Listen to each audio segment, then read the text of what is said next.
What is going on, guys? Money Webby here, back again on Friday. We get a beautiful 14-game slate here tonight. Very good looking after yesterday's ugly slate, the 4-game slate.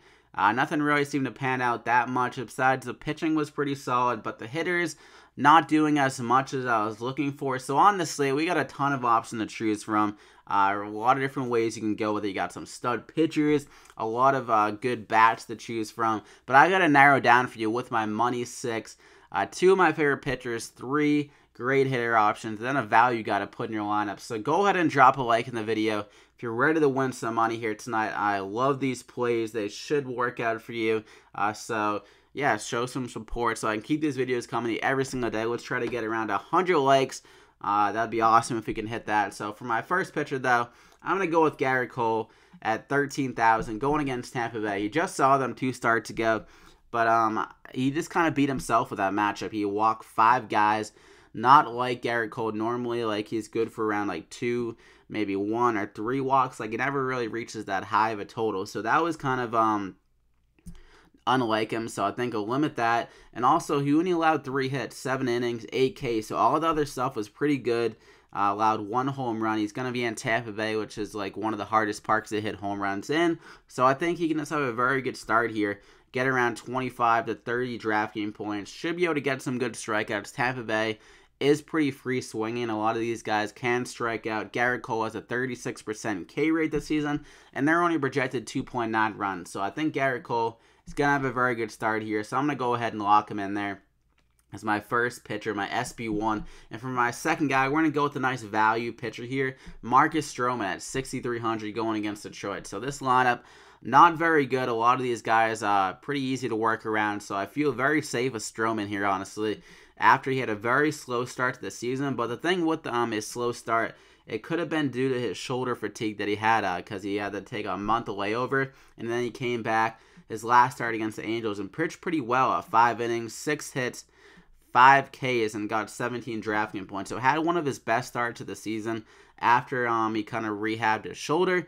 So maybe that kind of was affecting him more than we thought at the beginning of the season. So Stroman, a very good pitcher last year. He only had a 3.0 ERA in 2017 and 33 starts. So I'll take that bigger sample rather than what he was doing at the beginning of the season, especially when it's tied to an injury. So I think Stroman is going to get back to that form, or maybe even close to it in that form we saw in 2017. And he doesn't even really need to get to that form because he's going against Detroit, a very bad lineup. So I think he could honestly just pitch pretty well, and he'll still be able to have a good outing here, especially at 6,300. Against this lineup. He should be able to get the run support for the W. His first of the season. He's 0-5 this year, so he's probably pretty motivated about that. He wants to get the W, so I'm going to go ahead and lock him in there as my second pitcher, and that gets you up to 3,800 remaining per player. Like, if this was last year and you had Stroman's, well, I mean, if Gerrit Cole wasn't the same pitcher last year, but if you had Gerrit Cole this year and Stroman of last year, this would cost you a lot more than this amount. It probably would have been like 2,300 or something like that for these 2 guys. So if Stroman can just get back to the form, we're going to be looking very good. So I'm going to go with the guy that's going to be giving him some run support. First off, Teoscar Hernandez at 4,400 going against Lariano. So Lariano, not a very good pitcher, way past his prime, and Hernandez has great power against lefties. So he's a 305 ISO here.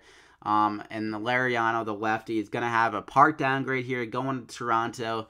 And Hernandez hitting pretty well at home if you look at the splits. 8.8 DraftKings points on average, 268 batting average, 6 home runs, so hitting very well. So I think he can have a good outing here against Lariano. Should be at the top of that lineup, and they're projected over 5 runs. So Hernandez, great spot here against Lariano. I'm going to go ahead and lock him in there as my first hitter. For my second guy, Jose Abreu. Jose Abreu at 4,300. Going against Giardo here, who's not a very good pitcher. He allowed 1.9 home runs per 9 the right-handed batters last year. In 2017, hasn't pitched that much this year, so a smaller sample size. But Abreu, pretty solid against right-handed batters. Has good power up against both sides, or both hands, lefties and righties. So he's a little bit better against lefties, but he has some good BVP against Giardo. And 10 at-bats, 4 for 10. With the double and a home runs and no strikeouts. So he sees the ball very well against them.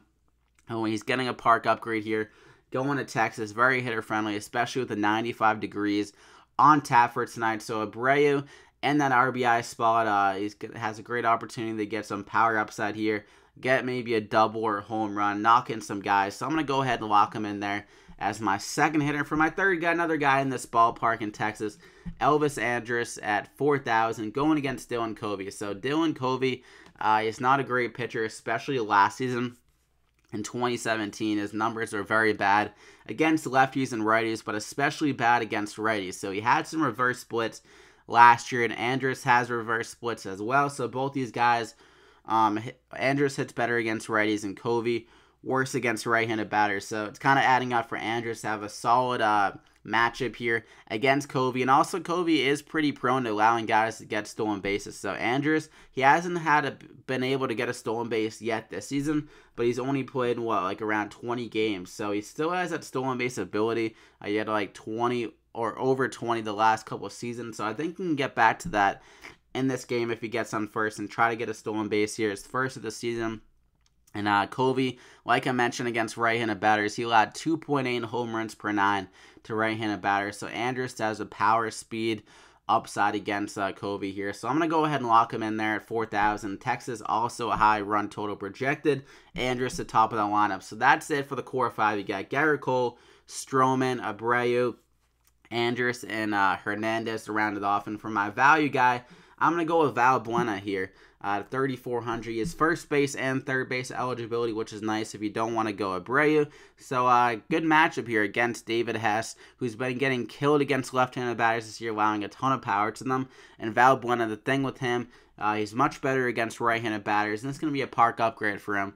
Going to Baltimore, which is very home run and just hitter-friendly. So Valbuena here at 3,400. It's a good spot for him, I think. I think he can show off that power against David Hess, a guy that doesn't really strike out that many guys. And Valbuena, normally pretty prone to strikeouts, so he gets that bonus as well in this matchup. So I like him a lot. Angels, another team with a high run total. Valbuena really benefits and kind of moves out the lineup and plays more against right-handed batters. Normally, he kind of sits out against lefties. So I'm going to go ahead and lock him in there at 3,400. That gets you up to 3,650. Remaining per player, so definitely doable. You got some safe, just solid options across the board with power upside. So that is it. I hope you guys enjoyed the video. Be sure to drop a like before we head out. Let's try to hit over 100 likes on this one. Show your support, Money Mob. I really appreciate it. You're gonna hit that subscribe button as well before you head out to get these winning plays every single day if you haven't already. So thank you so much for all the support. Good luck tonight, guys, on this 14-game slate. We'll try to take home some money. Enjoy your Friday night. And, yeah, let's have a good one here. So good luck tonight. We'll see you back here again tomorrow.